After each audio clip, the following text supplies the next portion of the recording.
Todd is principal of Sales Leader LLC, and he is the author of Everyone is in Sales. And I don't think you'll meet anyone more down-to-earth, more practical, more energized about really just trying to help you, how you take everything that you've learned and put it to work. So with that, Todd, it is a pleasure to introduce you, and we look forward to your presentation. Ladies and gentlemen, Todd Cohen. Thank you.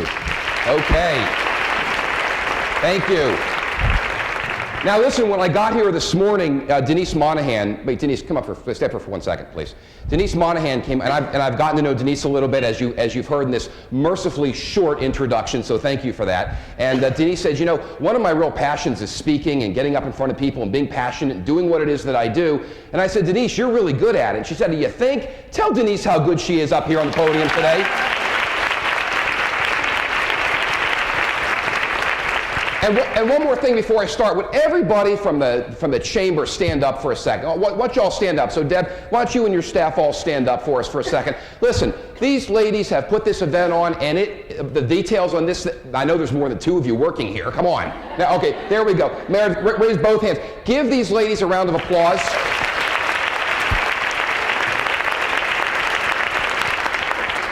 Anybody who's ever done an event like this, anybody who's ever done an event like this knows how difficult. Is my top too low? So, how difficult it is. So ladies, thank you for an outstanding morning. Now, let me take you on a little bit of a journey if I could. Is that fair? Now, I'm a storyteller by nature. Oh, by the way, I want to say one more thing before I forget. Sarah Canuso, did she not do an awesome job? And I want to say, Sarah, after listening to you, I realized that 30 years of therapy I didn't need. I wonder if I can get all that money back. All right. Let me take you on a little bit of a trip. It's May 2009. Y'all remember where you were? Really? Yes? Tell me exactly where you were. I want to know. I don't remember where I was, but it looks something like this. May of 2009, ladies and gentlemen, I haven't forgotten you in the group this morning. Ladies and gentlemen, May of 2009, the economy was what? Terrible. We were at the depths of sort of the recession, implosion, call it what you want. I'm not an economist, don't ask me for a definition, but I will tell you times were bad. And we all remember this, right? So I'm not here to talk to you about that. It was May of 2009. It was it was 2 years after I had been fired from a company called LexisNexis. Anybody ever heard of them? The lawyers in the room certainly know who LexisNexis is, right? Now, LexisNexis is a legal database company. If you ever want to know anything about anybody that's ever been sued for any reason, and the results, you go to LexisNexis. There are still some people who look at me and say, LexisNexis? I didn't realize the car company bought the shampoo company. Of which my automatic response is, if I'm selling for you, you got a problem. So anyhow, I was fired, made redundant, call it what you want, from LexisNexis. And I spent that first summer of May of 2008, networking, kind of getting my mojo going, right, deciding what I was going to do, you know, figuring out that, who do I want to be when I grow up? Year forward, the economy's worse. I'm doing a little consulting, hanging out with some, well, more than hanging out with some clients. I'm putting food on my table. So it's May of 2009, and I had just gotten into the speaking gig. And all of my speaker buddies at the National Association of Speakers, that NSA, not the other one, said to me, Todd, you gotta be on Facebook, because that's how you're gonna build your business. So, May of 2009, I was sitting at my computer, staring at this. About 5:12 a.m. in the morning, thinking, should I, shouldn't I, should I, shouldn't I? I had just learned to tweet. Now, there was a time when a grown man never stood in front of people and say, I tweet. But I did. So I made this fateful decision to go onto Facebook. Y'all have done the same thing. Don't look at me like I'm the only one. And you know what happens when you go on Facebook? You set your profile up, right? You put a few pictures up. You put in where you went to high school. And then all of a sudden, like magic, everybody you hated from high school finds you. Everybody who abused you, picked on you, trust me, I know this, still working it out, clearly, finds you, except their tone is a little bit different now, right? It's, Todd, you look great. And I'm thinking, yeah, that felony conviction worked well for you too. So all of a sudden, I started getting all these friends on Facebook. I'm about 6 months into this Facebook experience, and I'm kind of digging it. I'm tweeting about my Facebook experience. I'm booking speaking gigs through tweeting and Facebook, LinkedIn, and all this other good stuff. You know, we're way over connected, wouldn't you say? And by the way, the secret of sales, write this down, pick up the phone. If I can tell you nothing else that you'll remember today, which of course I'm sure that I will, if I hope, remember that one. Because every conversation is a selling moment. Sales is not somebody else's problem. It is your opportunity. We're going to get to that, I promise. Now, so I'm 6 months into this Facebook thing, and one day I'm sitting at the computer, and up pops a message. Now, I didn't know you can get email through Facebook. And the email looked something like this. Dear Todd, exclamation point, smiley, smiley, LOL, comma. It's awesome to see you. It's great to find you, capital U, ... Okay, you're not getting this. Smiley, LOL. You look great. It's been years since we've seen each other. I've looked at your website. The sales culture thing looks pretty cool. I bet we'd love to hear this message. Write back and tell me how you're doing. 2 paragraphs of platitudes. I haven't seen this much since my mother kicked me out of the house when I was 18 and said, you're going to college, goodbye. I read this whole note, and by the way, it said, sincerely, Kathleen. And it had a cell phone number. I read this, I was smiling. And I thought, this is great. I read it like 5 times. And then I realized one thing. I had no idea who Kathleen was. Not one. So I read it, and I'm thinking, what am I going to do? Because I pride myself, like most of us do, in remembering people. Whether you're good at it or not, you want to pride yourself on that, correct? And then finding ways to like fool people into thinking I do remember you when I don't, which is more of an age thing. Trust me, I've learned this. So I wrote Kathleen back. I said, Kathleen! Exclamation point, smiley, ... This time I got smart. ROFL. How are you? Thanks for finding me. This is great. It's been years, you're right. And I asked a few open-ended questions, thinking she'll write back and she'll spill the beans. She writes back, Todd!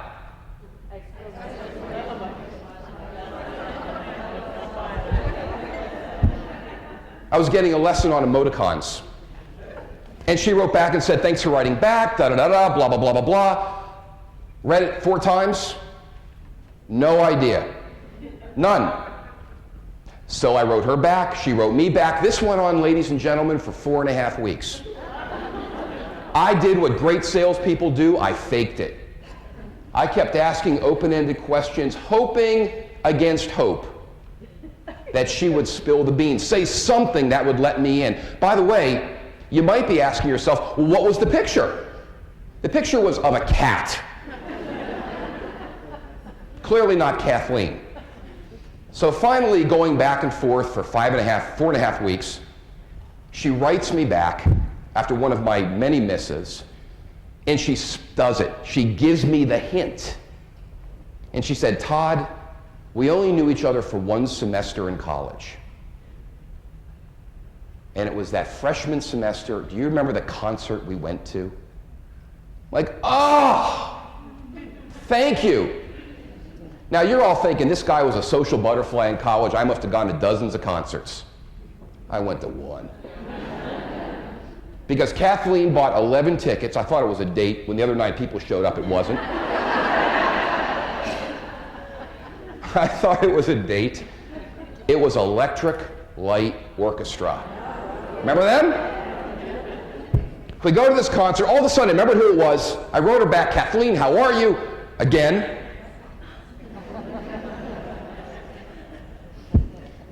And I thought, this is dumb. Now that I know who you are, I'm going to call. I went back to that first email, and what was at the bottom of it?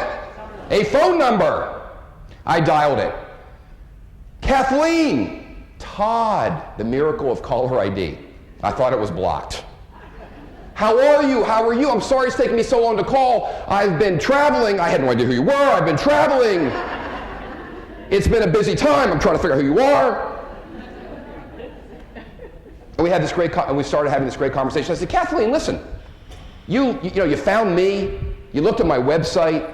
I'm very flattered. What do you do? Remember this question, ladies and gentlemen. What do you do? She said, well, I'm a controller. I said, sounds like my mother. She said, no, no, no. And then she said, still a smart ass, aren't you? So I'm glad you remember. I said, what do you do? And she said, well, I work for this little company in upstate New York, and what I'm doing is I move money around, I work in finance. I said, Kathleen, what do you do? She thought about it for a second, and she said, you know what? It's the first time anybody's ever asked me like this. She said, I make sure this company gets paid on time. I said, wow, can I come work for you? She said, well, it's funny you ask. She said, look, I've looked at your website, this thing about sales culture, everyone's in sales. I'd like my worldwide finance organization to hear this. I said, worldwide? I'm spending the money before she even tells me where she works. I said, by the way, Kathleen, where do you work now? Because it was a cell phone number, right? She goes, it's a little company in upstate New York. I said, maybe you've heard of them. I said, who is it? She goes, Corning. Y'all want to know who Corning is? This is the only time I'll let you pull out your smartphone, then put it away, because that glass is Corning glass. So anyhow, I went up to Elmira, New York. I did a keynote similar to what you're seeing here this morning, in front of about 600 people, the worldwide female finance population. We had a great time. It was great to have this, we were reunited. I met her husband. We met her husband. Apparently I met him too along the way. I didn't know that. I met her kids, those I didn't meet along the way. And we had this great, great moment. So I'm flying back from, make sure you're all paying attention, Elmira, New York. And I got a little scared. Not because I was flying, because I used to be a pilot. I know you're all thinking, I'm not flying with this guy. But I thought, my goodness, how many Kathleens have I not kept portable? See where I'm going with this?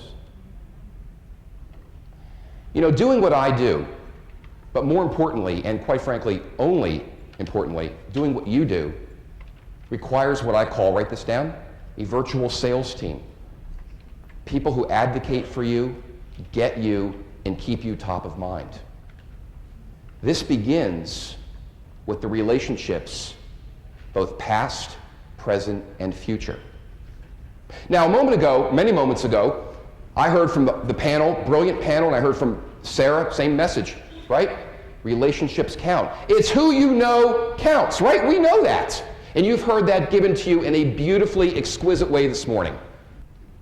Think about something that you want, that you need, that's important for your career, for your personal success. It doesn't matter. And if the very next question, ladies and gentlemen, is, where do I turn to? The question you need to ask yourself now is, where are my Kathleens? Where are my Kathleens? By the way, Kathleen will be the next CFO of a Fortune 50 company. There is no way I would have ever made my way into that organization.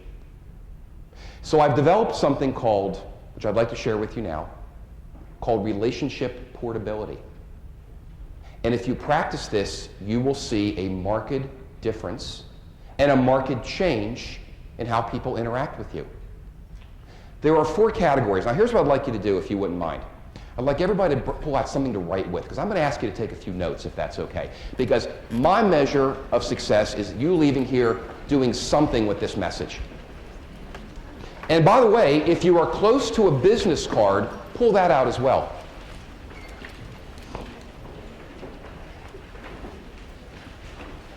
Okay, now let's talk about relationship portability. Let's talk about the relationships that you have not kept portable, that are people that are in a position to help you be successful. And by the way, ladies and gentlemen, this can be people sitting in the cube next to you, or Kathleen's that you haven't seen in 30 years.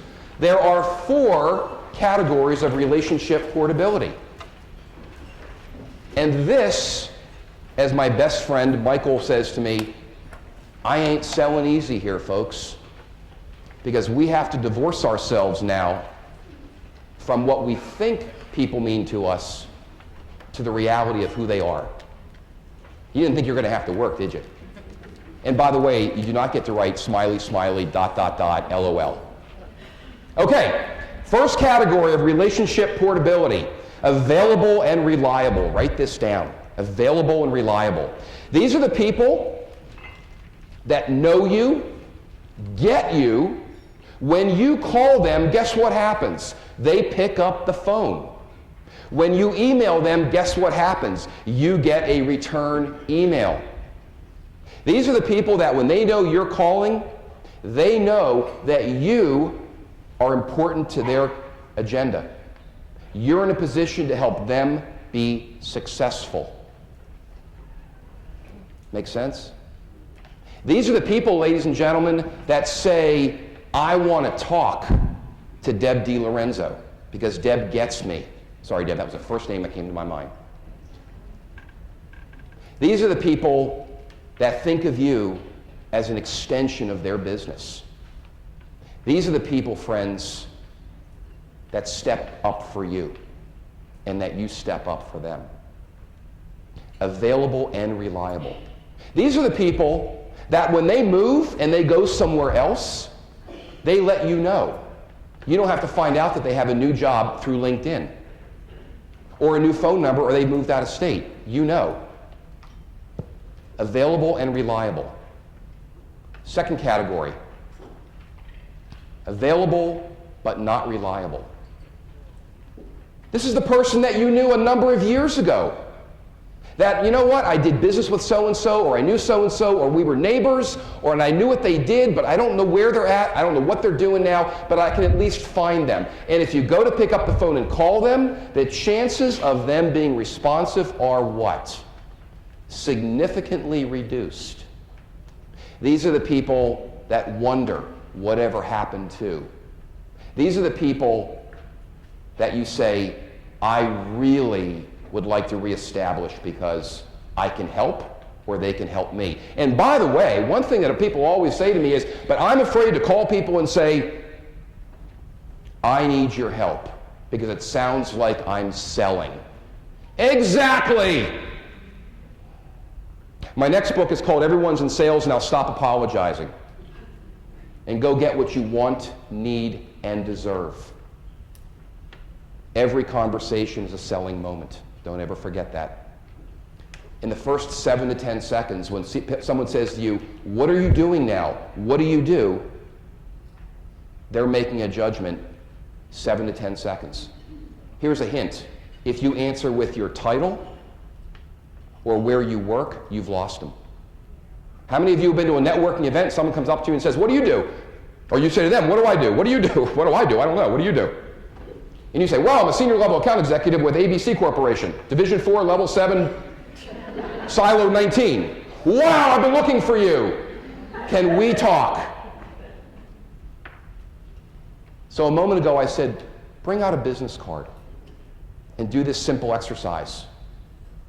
Look at that business card, take a deep breath for me, because I'm going to change it forever. Scratch out your title. So remember I opened up this conversation with you, talking about who? Am I not resonating? Kathleen. So the next time you're driving to work, or you have a moment of solitude, You're doing whatever it is that you do when it is your best thinking time. And you say the following words, whatever happened to? Where are they now? These are the neither available nor reliable people. These are the people that if you pick up the phone and call them and say, I found you, and assuming they answer the phone, which is highly unlikely, they'll say, who are you? I've forgotten you. Where are you? And what are you doing? This, friends, was Kathleen to me. And this is what scared me to my core. So I'll ask you again, how many Kathleens do you all have? The answer is more than you'll ever know, be comfortable with, and thankfully enough to keep you busy for a long time. The next time you say, how do I, where do I, how can I make this happen, where do I turn? Think about the relationships that you have or have not kept portable. The final category is the one that trips people up the most. It's the non-existence. Now, everybody tends to think that this is negative. These are the people that liked me and don't like me anymore. So let's be clear about one thing about relationship portability. This is not a popularity contest. This is about keeping relationships close and available and healthy. So as you're thinking about all the people in your orbit, and if you were to say to somebody, what do I do? And they don't know the answer, you've got work to do. It's not about your title. Non-existence are the very next person you're going to meet. It's the next person that asks you the following question, and you've already heard it. What do you do? And you've got 10 seconds at most to make a difference. Now, I said a moment ago, many moments ago, exactly 15 minutes ago according to the clock, in 2007, I was made redundant from LexisNexis. I started that first summer networking thinking I knew what I was doing. I teach this stuff. I'm a salesperson. So people would say, what do you do? So I'd hand out my little business card. I'd say, see, I'm a senior vice president, corporate accounts, global markets, international operations. They'd go, huh? What don't you understand about that? And they would say, what do you do? How can you help me achieve a goal? How can you help me with my agenda?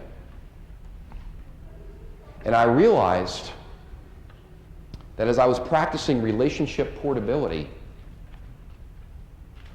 every single time someone says, what do you do?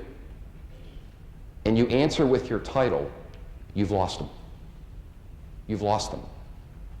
Because nobody cares.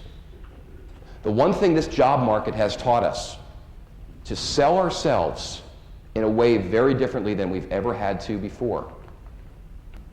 I realized the hard way to achieve relationship portability, to create those relationships in one of those four categories and ultimately move them to the first category, available and reliable, is people have to know why I'm calling and what I do.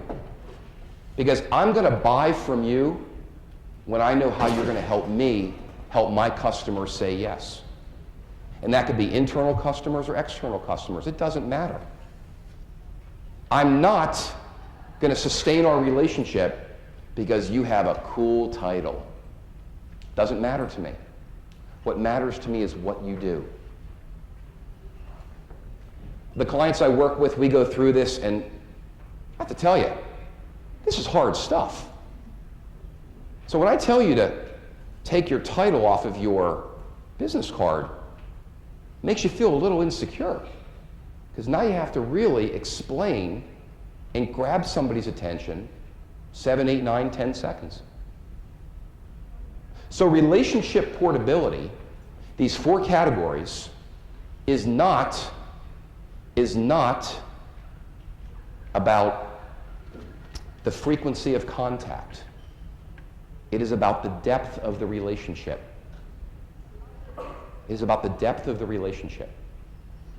And what's particularly meaningful about this, and should resonate with us all, is that we'd like to think that most people are in that first category. Reliable and available, sure, I can call so-and-so. I love it when people name drop.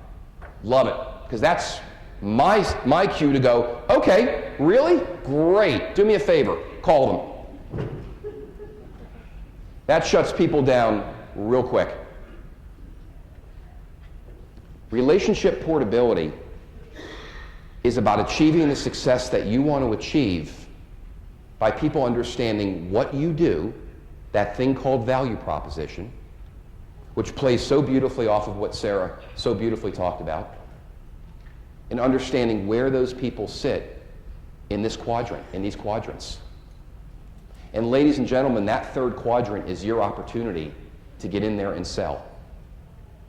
Because that's where people are looking to be re-engaged, re-fired up, or fired up again, and hear you be able to answer that question, what do you do, in a way that inspires and motivates them to want to continue that conversation. I can't tell you the number of times I've been to a networking event and someone walks up and says, so what do you do? I say, well, I build sales culture. They hand me my card and they go, well, here's all about me. And it's the me show. And then they call me a week, a month, a day, an hour later, or worse, they email me. And I get the obligatory, nice meeting you, like to follow up. Here's what I do again. Here's my literature. Here's my whatever. Sincerely yours. And they think I'm going to respond to that. Do you? Of course not. Because you don't know what they do. And at the moment, they're sitting in the non-existent. They're sitting in the non-existent. So I would invite you to do the following. Look around the room. Kind of look to the left, look to the right. If you're sitting with a table of people that you work with, that doesn't count for the following exercise. Then look behind you. Or stand up and look, find somebody you don't know. And know that that person is about to become your best salesperson. Your best salesperson. Because when you go up now and you have a conversation, you say, what do you do? Well, I make sure people get funding to build the house of their dreams. That's just off the top of my head. Good. Denise? Now I want to talk to you. Now this is not necessarily news. Let's be clear. This is a process by which you can now think about your relationships in a different way. Relationship portability is all about understanding where people fit in these four quadrants. And understanding and embracing and being okay with the fact that most people are not in reliable and available. Most people, unfortunately, but the opportunity is they sit in 2 or 3. And everybody else sits in 4. The non-existence. The very next person you're going to meet. So your homework is the following. Yes, I'm giving you some homework. Your homework is the following. When you get back to the office, look through whatever you choose to look through. You could do what I did with LinkedIn. You could do with Twitter or Facebook or whatever. And discover people that you haven't connected with in a while. Pick up the phone and call them and ask, what do you do? And when they give you their title, you say, no. Tell me what you do. Because I want to be in a position to help you. It's been years since we've spoken. Watch what happens. You will see people light up and become responsive in ways that they never have. Because you're coming at them in a way that's about who? It's about them. It's about them first. And that's where most people miss. They make it about me. It's the me show. We haven't seen each other in 30 years. Let me tell you about me, and I got to tell you everything about me so that you'll make sure you call me tomorrow so I can sell you something. That, unfortunately, doesn't work. It might have in a good economy. It doesn't work anymore. So the question is, How many Kathleen's do you all have? And I'll keep asking that over and over and over again. How many Kathleen's do you all have? The answer is so many that they can bring to fruition everything you need to achieve the success that you want to achieve. Every single dream. Every single one. What is one thing that you want to achieve? Once you write that down, whatever it is, and you accept the fact that you can't do it by yourself, you need somebody here to help you get that done. Identify the people that will help you achieve that goal. Where do those people sit? Are they Kathleen's that you haven't seen in 30 years, but now are in a position to help you? Or is it your best friend and colleague and coworker who calls you and advocates for you and sells for you every day? Because they get you, they get what you do, and they keep you top of mind. So write this down as well, please. Am I top of mind to my colleagues, my coworkers, my community, and everybody around me? Am I top of mind? Do I get thought of first or not at all? Because if you get thought of second, it doesn't count. First is what counts here. Not at all is not a good thing. Relationship portability is not something that you have to go out and do and then come back to your regular job and do whatever it is that you're doing. I was keynoting in Oklahoma City in October, a room full of about 1,000 people, and one of the women stood up. It was a nonprofit convention. One woman stood up and said, "This is exactly what we've been trying to get our heads around, our relationships for our donors. How do we manage these relationships?" She said, "But I don't have time to build this relationship portability index." You all know what the answer is. You don't have to. It already exists. It already exists. It's right there in front of you. Every single person that you know sits there. Every single person sits there somewhere, because we make an allowance for the non-existence as well. Every single person. The question is, what will you do about it? Will you move people along the quadrant to the point where your reliable and available is bursting with people who pick up the phone, take your call, answer your email, get back to you and say, "I know what you do," those 7 words. "I know how you do it. I know why you do it. How can I help you?" How can I help you? The secret of networking. It's not about you. It's about you asking, "How can I help you?" And then not saying another word. Watch what happens. The next time somebody says, "What do you do?" think, do they really want to hear my title? Or do they want to hear how I can help them achieve their goal? I promise you it's the second, by the way. People don't go into something and say, "Today is the day I'm going to collect 50 business cards with 50 cool titles, and then I can leave this event." Which, by the way, unfortunately is the way most people approach networking, right? I was told I have to be here. I have 73 cards in my wallet. I'm going to give them all out. I'm going to bring 73 cards home. And they're all going to be available and reliable to me because I got to tell them all about me. Does this ring a bell to anybody? Happens every day. So, relationship portability. Will you practice it? That's a yes/no question. The best part is it already exists. You don't have to stop doing what you're doing and go build this and come back. Start thinking about everybody you know and really take stock, truly take stock of where they sit. Because when you think somebody sits in available and reliable, and you find out that they're neither reliable nor available, that's a wake-up call. Because that tells you you've waited too long to keep that relationship portable.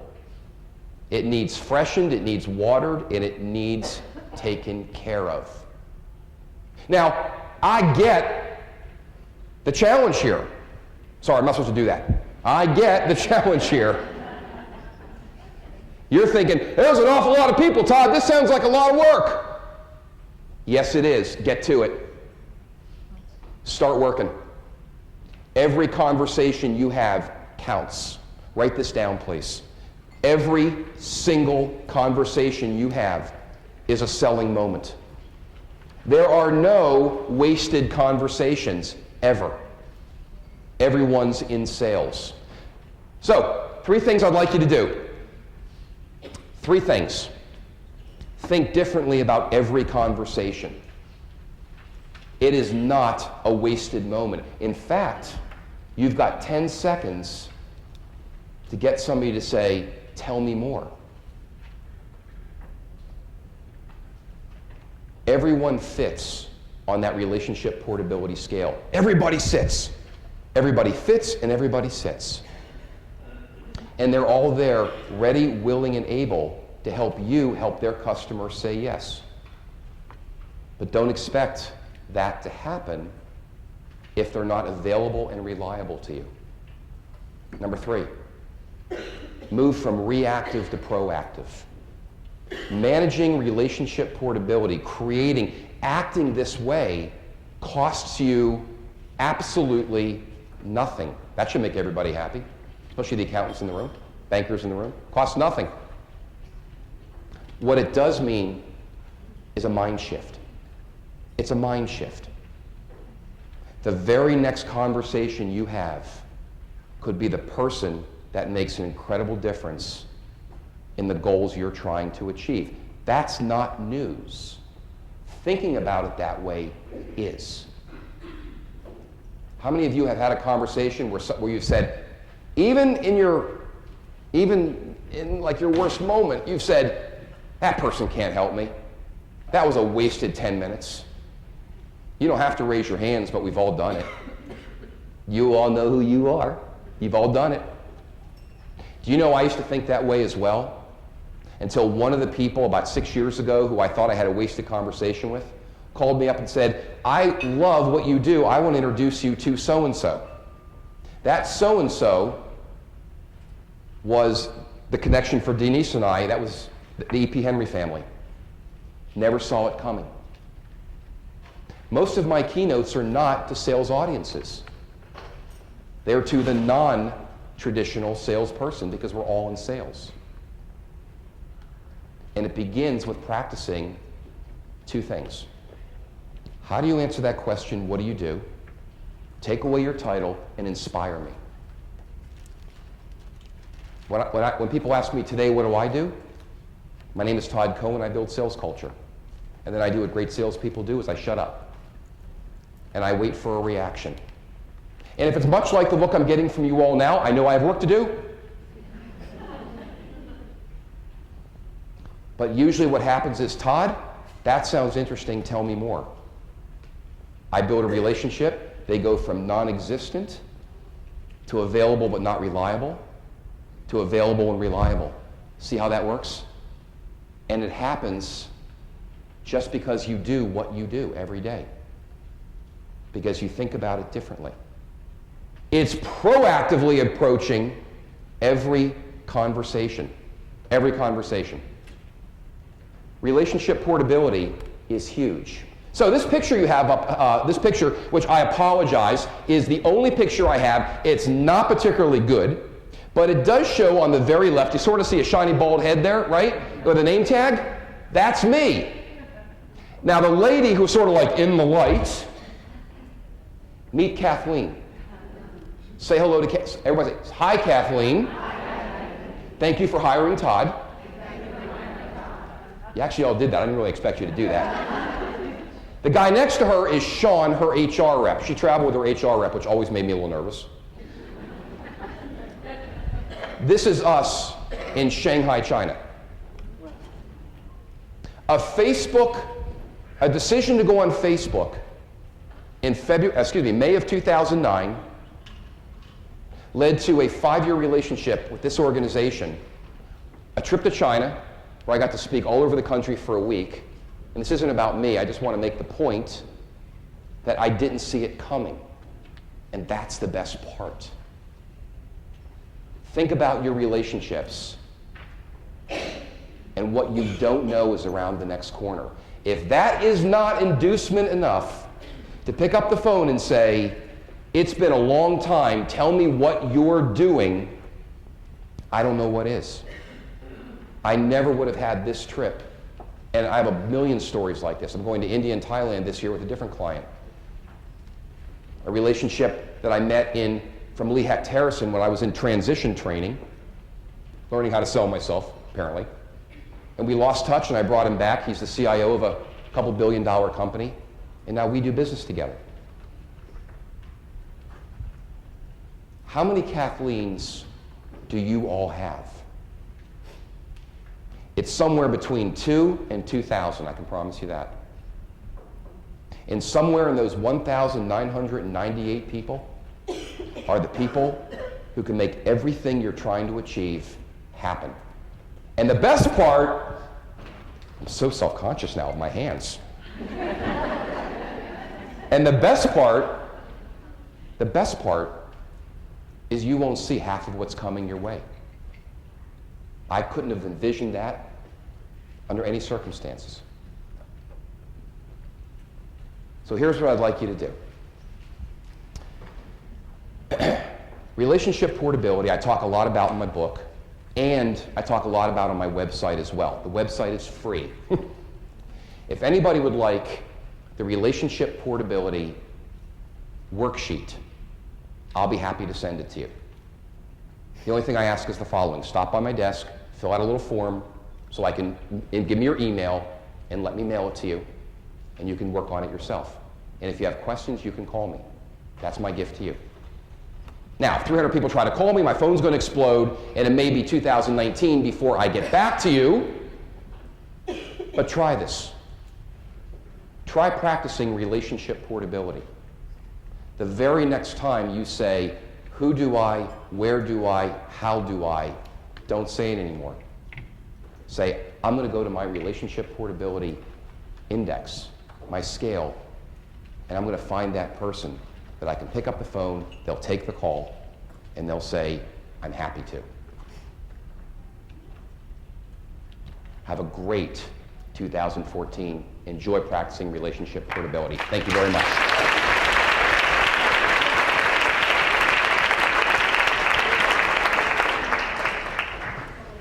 Sure. If anybody has a burning question, and this room's got a little warm all of a sudden, I don't know if it was me or you or whatever.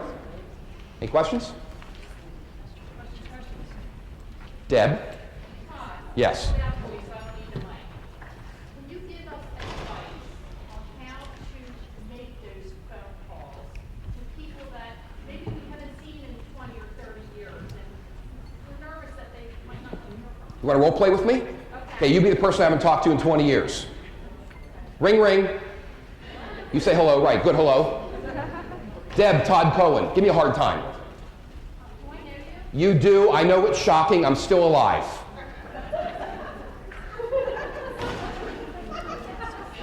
Are you still breathing, Deb? Are we both still alive? Okay, I think we're good, thank you.